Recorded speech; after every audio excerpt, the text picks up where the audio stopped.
All right, today we're gonna take a driving tour of Village Mill in Dunwoody, Georgia, and I'm gonna share with you 3 reasons why people love living in this neighborhood.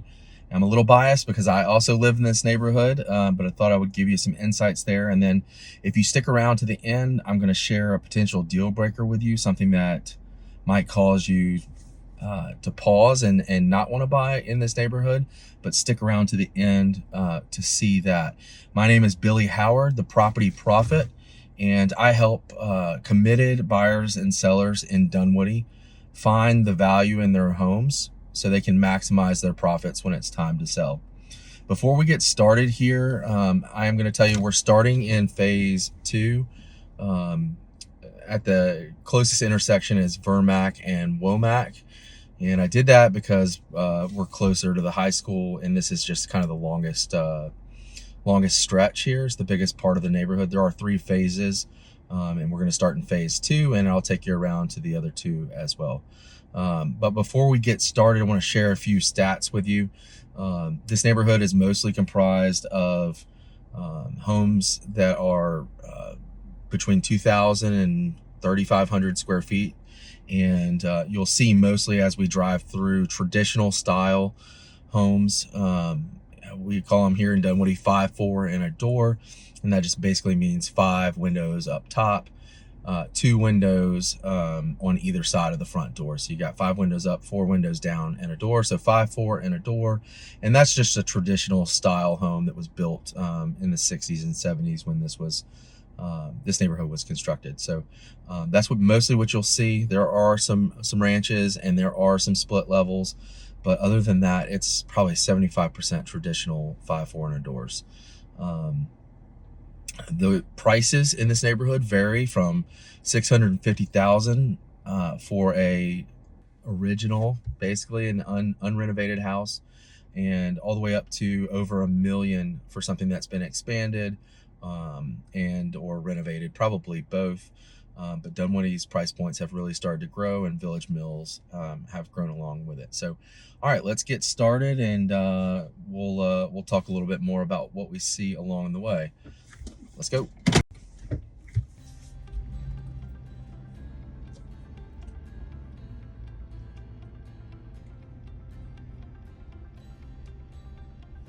All right, so this first right here is Old Village Court.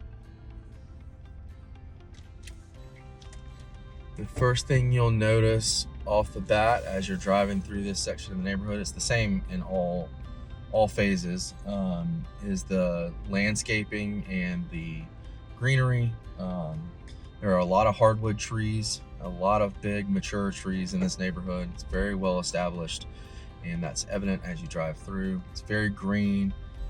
Even though there's no HOA, the neighbors all take care of their grass.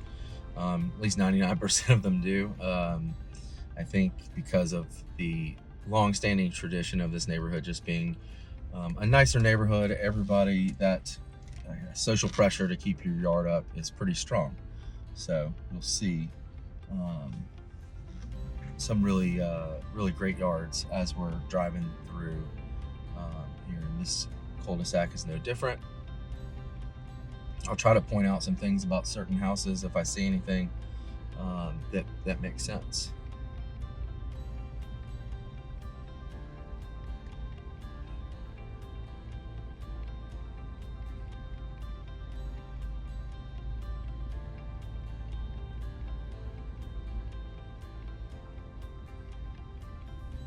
All right, so I told you that I would give you 3 reasons why people love living in Village Mill.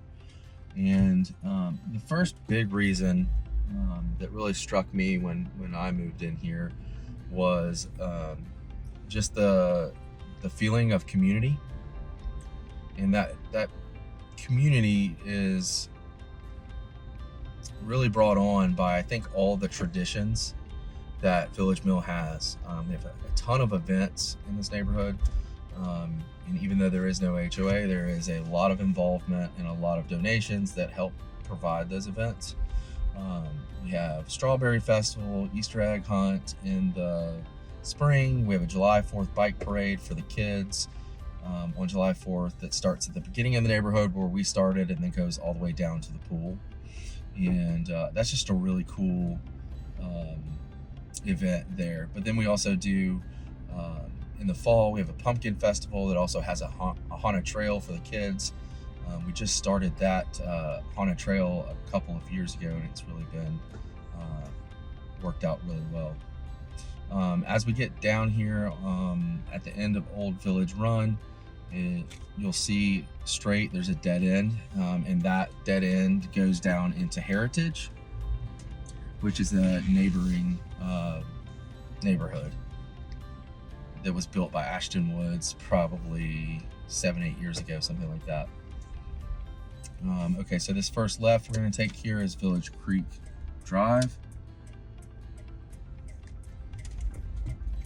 So going back to some of those traditions, we have the Pumpkin Festival, like I said, that's the chili cook-off. It's just kind of a big fall festival that we throw. And we do a annual Christmas party, cookies with Santa, Christmas Eve luminaries, which is great. And so there's just a lot of chances for you to get out and meet your neighbors and make friends and whatnot. So what you'll notice here is we're going to take a right on Village Creek Court, but if you kept going straight, Village Mill actually ends about 2 houses past this turn. So there are other houses further down, but they're not considered part of Village Mill. As we come down into this cool cul-de-sac, it's got some really unique houses with some landscaping. Just very different down here. Nice little cul-de-sac.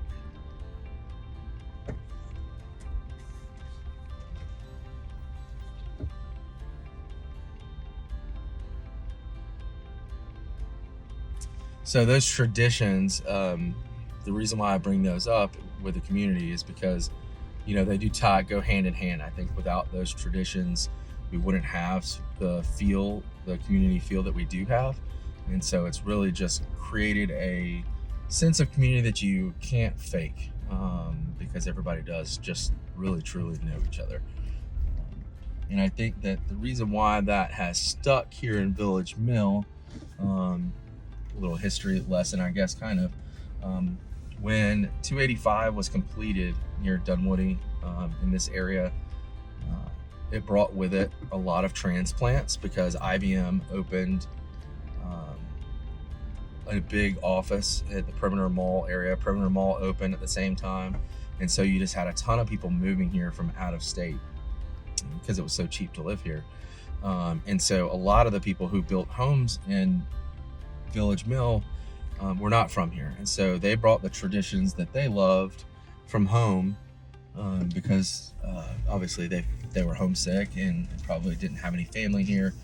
And so I think that combined with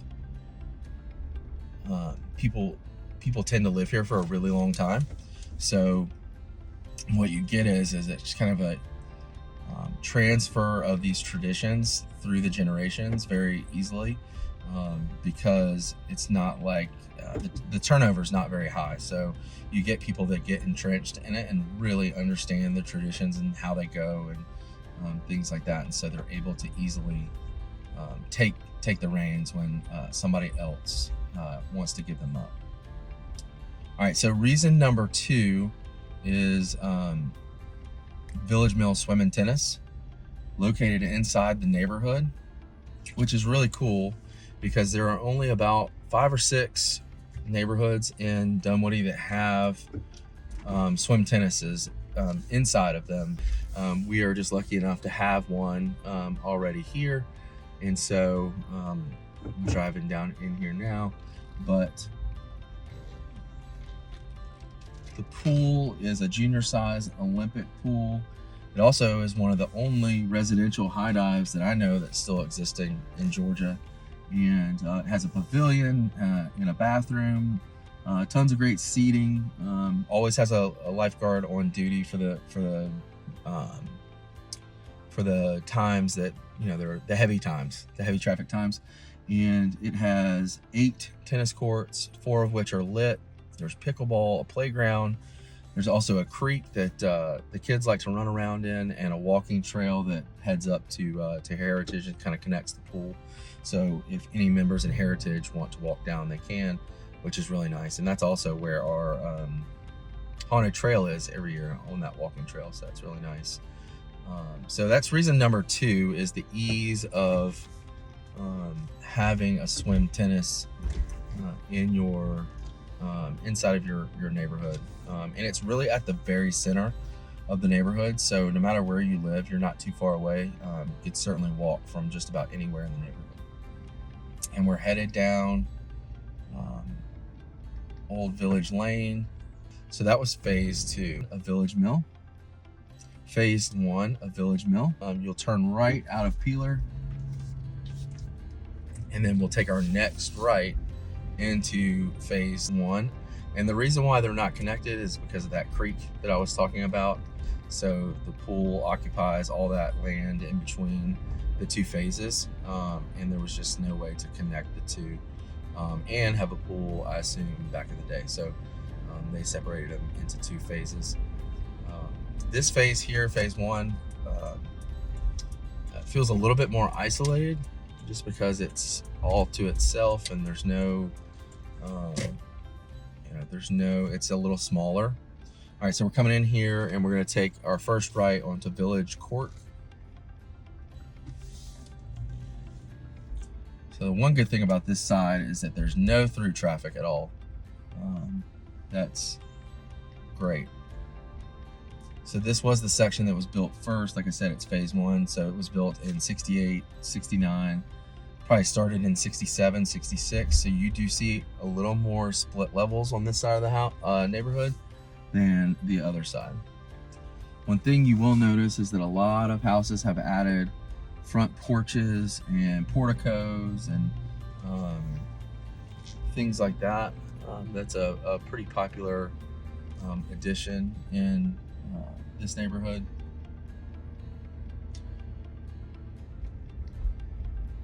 Again, on this side of the neighborhood, you have all the greenery and the great landscaping, and just really established feel as well.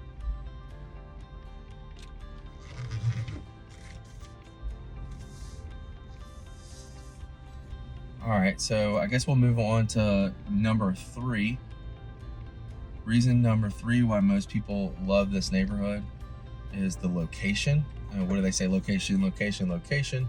We're turning right onto Peeler Mill Court now. And when you pop out onto Peeler, if I would have kept going straight instead of turning right to the neighborhood, that puts you at the intersection of Peeler and North Shallowford and Chamblee-Dunwoody. And 285 is about another 2 minutes.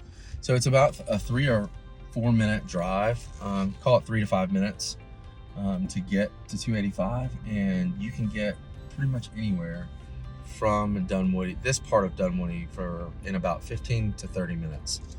Whether it's Buckhead, Midtown, Smyrna, Tucker, Johns Creek, Alpharetta, it's all pretty much 15, 30 minutes, which is really nice. And if you went out the other side of the neighborhood where we started, then you could cut through Dunwoody to get to 400 at exit 6, which is only about 10 minutes away. So that's super convenient. So we're back out here on the main drag for phase 1, and we're going to turn right here, but it's not really a road or this is kind of just a private drive here, but there is a little turn, so I'll go in here and turn around just so I can say I went down here with you. So another great thing about the location of Village Mill, no matter what phase you're in, you can walk to the elementary school and the high school. You can also walk to Brook Run Park, which is a huge park with tons of things for the kids to do. All right, so we're at the end here of phase 1. See how much smaller it is on this side. Okay, so while we're driving here, I promised you that I would give you a potential deal killer, and the only potential deal killer that I can even think of about this neighborhood, because it's so great, is during peak hours, rush hour times, during the school year, you do have a little bit of cut through traffic on Old Village Lane and Old Village Run. Now, personally, I live on Old Village Run, and it's not a big deal. I don't find it to be an issue at all. There's sidewalks, it feels very safe. It's only for a short period of time, and we've been talking with the city, and the city is working on fixing the main arteries, so Vermac, Womack, and Peeler, and all the intersections around to try to alleviate some of the traffic stress that comes through here. And to me, it's just a part of having such a great location that is located close to the schools. It's just kind of one of those things, but it's not, to me, it wouldn't be a deal killer, and I don't think that it detracts from the property values, and I don't think that it would bother me from buying a house, but I did want to bring it up just in case it made a difference for you. So that is the one potential deal breaker that I see here in Village Mill. All right, so that's it for Village Mill. I hope you enjoyed our little drive here. If you have any questions, or if there's anything that I didn't go over that you'd like some more clarification on, my contact information is in my profile, or you could just pop a question down below in the comment section, and I'll help you out the best that I can. Again, I'm Billy Howard, and I'm the property prophet, and I help people find value in their house so they can maximize their profits. And I look forward to seeing you on the next one.